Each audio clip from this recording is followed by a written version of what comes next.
Sur ce panneau, nous avons voulu représenter une rétrospective de l'histoire de la plateforme aéronautique de Bordeaux. Bordeaux-Mérignac aujourd'hui, mais qui s'est appelé d'abord Bordeaux-Beaudésert, Bordeaux-Ténac et ensuite Bordeaux-Mérignac. L'histoire de cette plateforme aéroportuaire, sur laquelle est installé le Centre régional de navigation aérienne, commence en 1910. Selon la tradition locale, elle aurait commencé en 1906, mais la date reste encore à prouver et surtout les activités qui ont pu avoir lieu entre 1906 et 1910.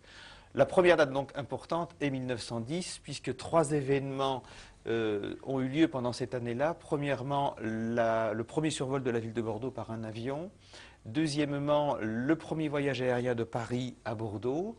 Et ensuite, le phénomène le plus important, c'est la grande semaine d'aviation de Bordeaux qui a eu lieu du 11 au 18 septembre 1910, donc le premier meeting aérien jamais organisé dans la métropole bordelaise. Et puis donc, au fil de ce panneau, nous découvrons tous les grands événements importants qui ont marqué l'histoire de l'aéroport. Donc comment l'aéroport s'est fait du terrain d'aviation jusqu'à l'aéroport international. Nous allons prendre simplement quelques dates phares dans ce panneau. 1922, c'est l'année au cours de laquelle l'État acquiert les 100 hectares qui représentent le terrain de Bordeaux-Ténac, terrain de Bordeaux-Ténac qui se trouvait à côté du terrain de Beaudésert, et c'est sur ce terrain de Bordeaux-Ténac que vont être créées les premières activités commerciales aéronautiques. Autre date importante, 1931, c'est l'année où la Chambre de commerce de Bordeaux devient concessionnaire de l'aérodrome de Bordeaux-Ténac, à charge pour elle d'organiser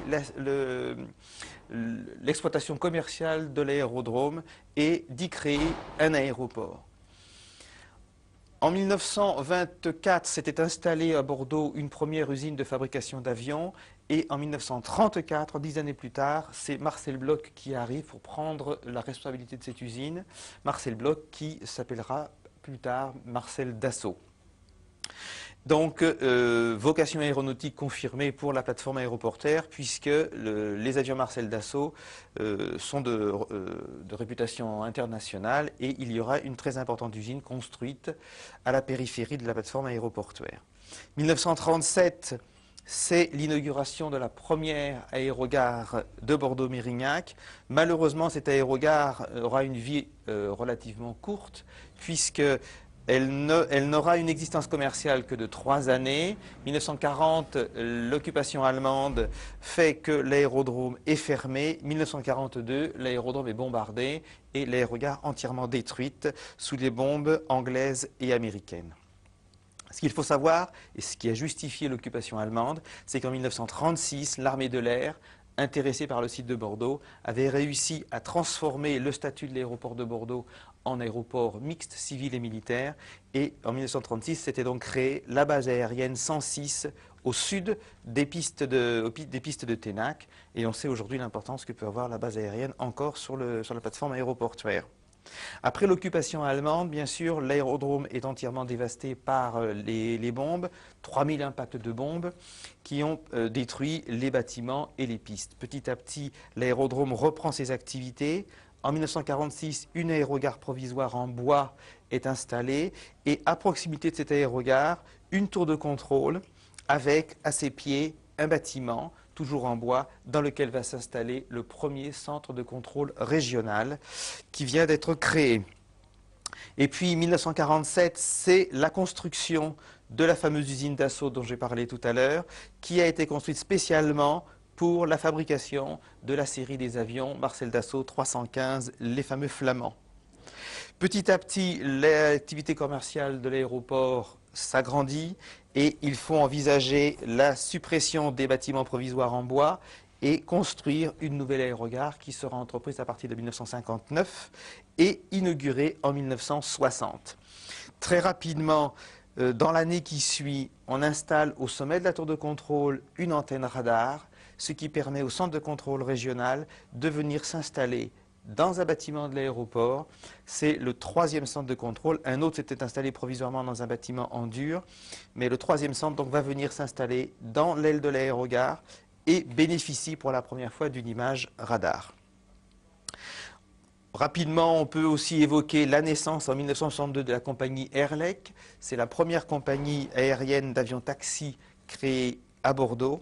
La même année, se sont créées les premières lignes par Air Inter sur Bordeaux-Paris avec les propres avions d'Air Inter des Viscount. Ces avions, bien sûr, progressivement seront remplacés par des Caravelle, les Mercure et ensuite les Airbus. Rapidement, on saute de 10 années, on arrive à 1970, date très importante pour notre centre, puisqu'on abandonne les installations aéroportuaires pour venir s'installer dans un nouveau centre entièrement créé pour la navigation aérienne, le centre régional de la navigation aérienne. Donc c'est notre 4e implantation et ce centre va évoluer petit à petit pour aboutir au centre dans lequel nous travaillons actuellement qui a été entièrement rénové dans les années 87-88 et qui a vu sa surface de salle de contrôle doubler. Donc 1970-1988, date importante pour le centre de contrôle régional. Parallèlement, l'aérogare entame une grande phase de travaux de façon à agrandir ses capacités d'accueil de passagers. Ces travaux commencent à partir de 1971 et ils viennent de se terminer. Et maintenant, on envisage une deuxième grande campagne de travaux pour la création d'une deuxième aérogare. On en parlera tout à l'heure. Ces premiers travaux vont consister en l'agrandissement de l'aérogare côté piste, ensuite l'agrandissement de l'aérogare côté parking, côté ville. Il va se créer aussi une nouvelle aérogare de fret, la première aérogare étant devenue trop petite.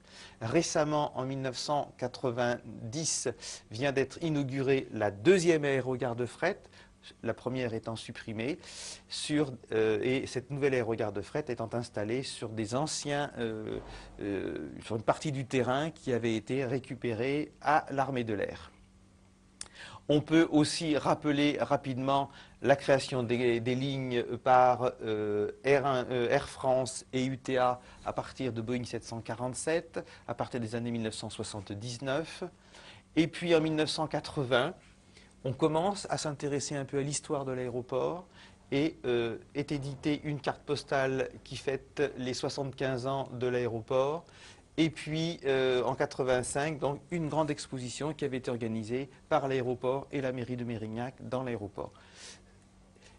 On va terminer cette rétrospective par les deux événements importants récents. L'aéroport de Bordeaux est doté par la Chambre de commerce et d'industrie de Bordeaux d'un nouveau logo de façon à moderniser son image de marque et le faire pénétrer dans les structures de l'Europe de 93. Ça se passait donc ça en 1989. Et puis le dernier événement récent, c'est l'installation de la direction régionale d'Air Inter dans ces nouveaux locaux à quelques minutes de l'aérogare, des nouveaux locaux d'une architecture de qualité donc, qui ont été inaugurés le 15 mars dernier. Voilà donc pour ce qui est de la rétrospective avec en prévision le futur, la construction donc, de cette deuxième aérogare qui sera à proximité de l'aérogare actuelle.